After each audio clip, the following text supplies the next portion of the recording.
வணக்கம், நான் தான் Deena. Welcome back to Deena's kitchen. இன்றைக்கி நம்ம சேனலில் நம்ம வீட்டில் எல்லாருக்கும் பிடிச்ச மாதிரி கார கொழுக்கட்டை, அதுக்கப்புறம் கருவேப்பிலை சட்னி. அரிசி மாவு 300 கிராம், கடலைப்பருப்பு 1 டேபிள் ஸ்பூன், உளுத்தம்பருப்பு 1 டேபிள் ஸ்பூன், வேக வச்ச பாசிப்பருப்பு 2 டேபிள் ஸ்பூன், தேங்காய் திருவியது அப்படி இல்லைன்னா பொடிசு நறுக்கியது 3-4 டேபிள் ஸ்பூன், முந்திரி பருப்பு 10-15 நம்பர், வேர்க்கடலை 2 டேபிள் ஸ்பூன், காய்ந்த மிளகாய் 6-8 நம்பர், கருவேப்பிலை சிறிதளவு, கொத்தமல்லி தேவையான அளவு, பெருங்காயம் 1/4 டீஸ்பூன், கடுகு 1/4 டீஸ்பூன், உப்பு தேவைக்கேற்ற, நல்லெண்ணெய் தாளிப்புக்கு தேவையான அளவு. இதாங்க இந்த ப்ரிப்பரேஷன் தேவையான பொருட்கள். இந்த கார கொழுக்கட்டைக்கு நம்ம என்ன பண்ண போகிறோம்னா, நீங்கள் நார்மலாக வீட்டில் பண்ணும்போது மாவை பிசைஞ்சிட்டு அதுக்கப்புறம் தாளித்து கொட்டி நல்லா மிக்ஸ் பண்ணுவீங்க. அப்படி பண்ணாமல் இந்த மெத்தடில் பண்ணால் சூப்பராக இருக்கும். ஏங்கிட்டனா கொழுக்கட்டை நீங்கள் ப்ரிப்பரேஷன் முடித்த பிறகு கொஞ்சம் ஹார்டாகும்ல, அந்த மாதிரி ப்ராப்ளம் வராமல் பண்ணுறதுக்கு இந்த மெத்தடில் ட்ரை பண்ணுங்கள். ரொம்ப நல்லாயிருக்கும், சாஃப்டாக இருக்கும். அதுக்கு கடாயில் தேவையான அளவுக்கு எண்ணெய் ஊற்றிருக்கேன். அதாவது தாளிப்புக்கு தேவையான அளவு எண்ணெய் கொஞ்சம் லைட்டாக சூடாகிற டைமில் நம்மக்கிட்ட இருக்க இந்த கடுகு, கடலைப்பருப்பு, உளுத்தம்பருப்பு தாளிப்பை போடுறோம். இந்த கடலைப்பருப்பு, உளுத்தம்பருப்பு, முந்திரி, வேர்க்கடலை வறுக்கிற டைமில் மீடியமான ஃப்ளேமில் வச்சு வறுக்கணும். ஏங்கிட்டனா அப்போ தான் சாப்பிடும்போது கொஞ்சம் அந்த கடக்கு முடக்குன்னு இருக்கும், சாப்பிட்றதுக்கு நல்லாயிருக்கும். பச்சை வேர்க்கடலை போடல, வறுத்த வேர்க்கடலை தான் போட்டிருக்கேன் இந்த இடத்துல. ஏங்கிட்டனா வேர்க்கடலை வறுக்கிறதுக்கு டைம் எடுக்கும், அதனால தான் வறுத்த வேர்க்கடலை டேரெக்டாக போட்டிருக்கோம். அதே டைமில் காஞ்ச மிளகாய் போடுறோம். காஞ்ச மிளகாய் உடச்சி போடுங்க.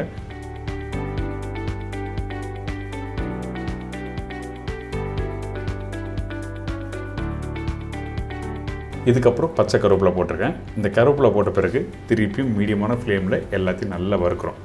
கார கொழுக்கட்டைக்கு முக்கியம் இந்த தாளிப்பு தான். அதாவது இந்த கடுகு, கடலைப்பருப்பு, உளுத்தம்பருப்பு, முந்திரி பருப்பு, கருவேப்பிலை, காஞ்ச மிளகாய் இது ப்ராப்பராக போட்டாலே உங்களுக்கு சூப்பராக இருக்கும், ப்ரிப்பரேஷன் நல்லாயிருக்கும்.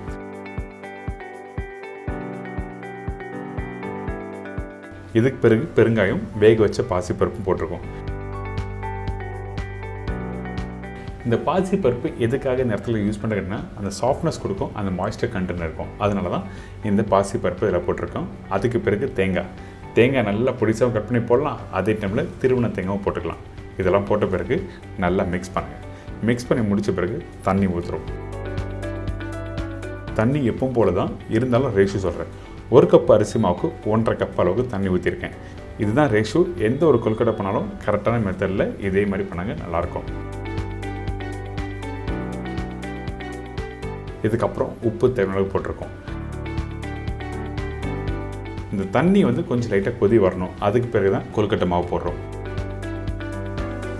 இந்த கொழுக்கட்டை மாவு எப்படி பண்ணுறது சொல்லிட்டு இதுக்கு முன்னாடி உள்ள வீடியோவில் போட்டிருக்கேன், நீங்கள் வீடியோ பார்த்தா தெரியும்.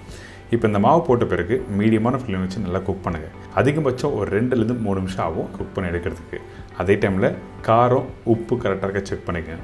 உப்பு நீங்கள் போடும்போது தண்ணி கொதிக்கும் போது போட்டால் தான் உங்களுக்கு கரெக்டாக இருக்கும். இந்த ஸ்டேஜில், அதாவது மாவு மிக்ஸ் பண்ணி முடித்த பிறகு உப்பு போட்டிங்கன்னா கண்டிப்பாக சரியாக வராது. இன்கேஸ் உப்பு கம்மியாக போட்டோம் அப்படின்னு இருந்துச்சுன்னா அந்த டைமில் கொஞ்சமாக தண்ணி எடுத்து அந்த உப்பு கொஞ்சம் கெட்டியாக கரைச்சி தெளித்து மிக்ஸ் பண்ணால் ஓரளவுக்கு கண்ட்ரோல் பண்ண முடியும்.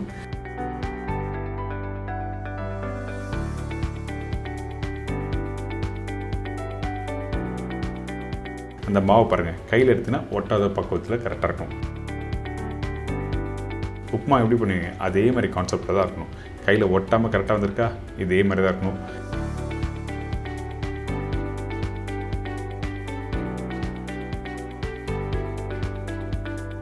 இன்னொரு விஷயம், இந்த கார கொழுக்கட்டை பார்க்கும்போது அந்த தாளிப்பு அதிகமாக இருக்கா, ரொம்ப ரொம்ப இம்பார்ட்டன்ட். எந்த அளவுக்கு தாளிப்பு நல்லா அதிகமாக போடுறீங்களோ சாப்பிட்றதுக்கு ரொம்ப நல்லாயிருக்கும். இப்போது நம்ம என்ன பண்ணுறோன்னா அப்படியே ரவுண்டாக பிடிச்சி ஸ்டீம் பண்ண வேண்டியதுதான்.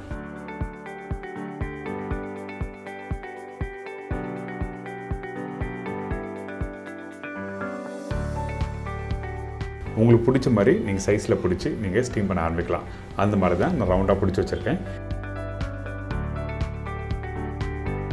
இப்போது இந்த ஸ்டீமரில் 1 by 1 ப்ளேஸ் பண்ணிவிட்டு கரெக்டாக ஒரு 6-8 நிமிஷம் நீங்கள் ஸ்டீம் பண்ணி எடுத்துனா போதும். ஆல்ரெடி குக் பண்ணியிருக்கோம், அதனால் ரொம்ப நேரம் ஸ்டீம் பண்ண வேண்டாம்.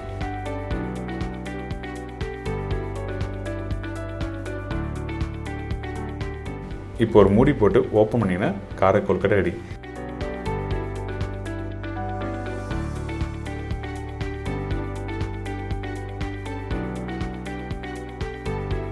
கலர் பார்க்குறதுக்கு கொஞ்சம் அந்த ஒயிட் கலர் இல்லாத மாதிரி இருக்கும். ஏங்கன்னா அந்த காஞ்ச மிளகா உடச்சி போட்டிருக்கோம். ஆனால் இந்த கொழுக்கட்டையை நீங்கள் 1 மணி நேரம் கழித்து நீங்கள் உடச்சி சாப்பிட்டாலும் சாஃப்டாக இருக்கும், அந்தளவுக்கு பிரமாதமாக இருக்கும்.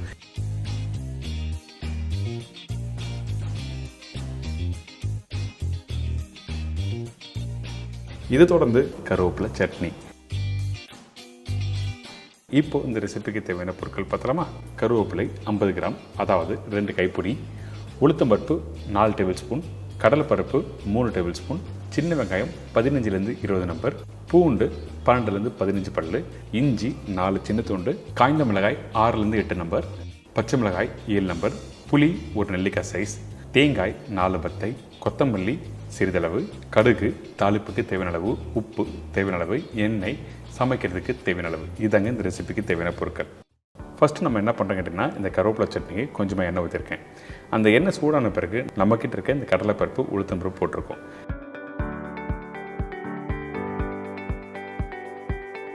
இந்த கடலைப்பருப்பு உளுத்தம்பருப்பு போட்ட பிறகு நல்லா வறுக்க ஆரம்பிங்க. அதே டைமில் நான் சொன்ன குவான்டிட்டி பூண்டு போட்டிருக்கோம். அதுக்கு பிறகு இஞ்சி இந்த சைஸில் ஒரு 4 துண்டு போடுங்க, கரெக்டாக இருக்கும். ரொம்ப அதிகமாக போட்டாலும் காரம் அதிகமாக இருக்கும். அதே டைமில் இஞ்சி இல்லாமல் செஞ்சாலும் நல்லா இருக்காது இந்த ரெசிபி. இதுக்கு பிறகு காரத்துக்கு காஞ்ச மிளகாவும் போட்டிருக்கோம். அதே டைமில் பச்சை மிளகாவும் போட்டிருக்கேன். இதெல்லாம் போட்ட பிறகு சின்ன வெங்காயம் இந்த கருவேப்பிலை சட்னிக்கு ரொம்ப இம்பார்ட்டன்ட்.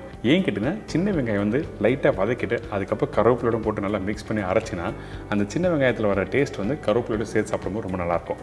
அதனால் இந்த மாதிரி நல்ல பக்குவமாக வதக்கிட்டு அதுக்கு பிறகு நம்ம என்ன பண்ணுறோம் கேட்டிங்கன்னா, நம்மக்கிட்ட இருக்க இந்த கருவேப்பிலை போட போகிறோம். கருவேப்பிலை 2 கைப்பிடி, அதாவது 50 கிராம் கரெக்டாக மெஷர் பண்ணி உங்களுக்கு போட்டிருக்கேன். நிறைய பேர் 2 கைப்பிடி எந்த அளவு கரெக்டாக தெரியாது சொல்லுவாங்க. அதனால தான் 50 கிராம் மென்ஷன் பண்ணியிருக்கேன். இந்த கருவேப்பிலை போட்டு நல்லா வதக்க ஆரம்பிங்க. கருவேப்பிலை வதக்கி முடிச்ச பிறகு தான் தேங்காய் பண்ணணும். தேங்காய் எடுத்த உடனே நீங்கள் ஃபஸ்ட்டு போட்டிங்கன்னா என்ன ஆகிக்கிட்டுனா, கண்டிப்பாக தேங்காய் வதக்க டேஸ்ட்டு மாற ஆரம்பிக்கும். அதனால் ஃபஸ்ட்டு கருவேப்பிலை, சின்ன வெங்காயம், கடலைப்பருப்பு, உளுத்தம்பருப்பு, காஞ்ச மிளகாய், இஞ்சி இது எல்லாத்தையும் நல்லா வதக்கிட்டு அதுக்கு பிறகு தான் தேங்காய் போடுறோம்.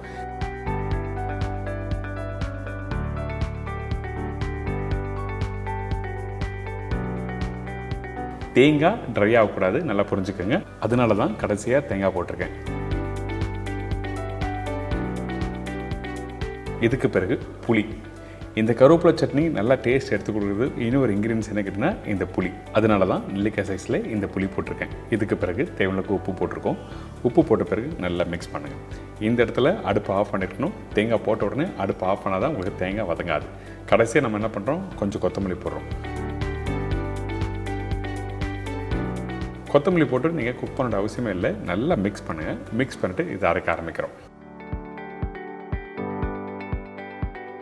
பார்த்தீங்களா, அரைக்கிறதுக்கு முன்னாடி எப்படி இருக்குன்னு பாருங்கள். கரெக்டாக அந்த கடலைப்பருப்பு உளுத்தம்பருப்பு கோல்டன் ப்ரௌனில் இருக்குது. இதுக்கு பிறகு நம்ம என்ன பண்ணுறோம், மிக்ஸி ஜாரில் போட்டு அரைக்க போகிறோம். அதே டைமில் தேவையானதுக்கு தண்ணி ஊற்றி நல்லா ஃபைன் பேஸ்ட்டாக அரைச்சிருங்க.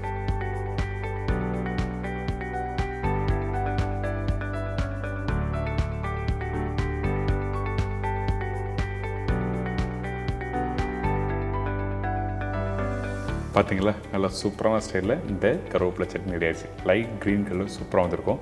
நான் சொன்ன மெத்தடில் கண்டிப்பாக ட்ரை பண்ணி பாருங்கள். இட்லி, தோசை, சப்பாத்தி, நீங்கள் ஏன் பூரியோட தொட்டு சாப்பிட்லாம், அந்தளவுக்கு சூப்பராக இருக்கும். நிறைய பேர் இட்லி தோசைக்கு மட்டும்தான் கருவேப்பிலை சட்னி சாப்பிட்டு பழகிருப்பீங்க. நான் சொல்கிற மாதிரி சப்பாத்தி பூரிக்கும் தொட்டு சாப்பிட்டாலும் ஒரு சின்ன சேஞ்சஸ் இருக்கும், சூப்பராக இருக்கும்.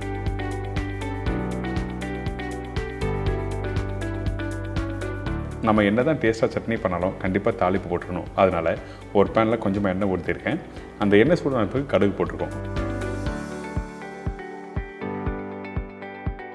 கடுகு நல்லா பொரிஞ்ச பிறகு கொஞ்சம் உளுத்தம்பருப்பு, காஞ்ச மிளகாய்.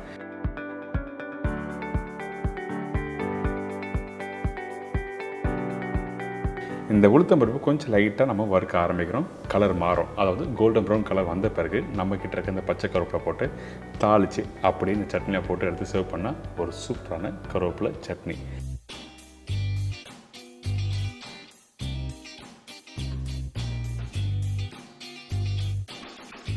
இந்த டேஸ்ட்டை ட்ரை பண்ணி பாருங்கள், மறக்க மாட்டேங்க. மறக்காமல் ஃபீட்பேக் கொடுங்க. இதே மாதிரி நாளைக்கு இன்னொரு சூப்பர் ரெசிபி சந்திக்கிறேன். நன்றி, வணக்கம், see you, bye bye, take care.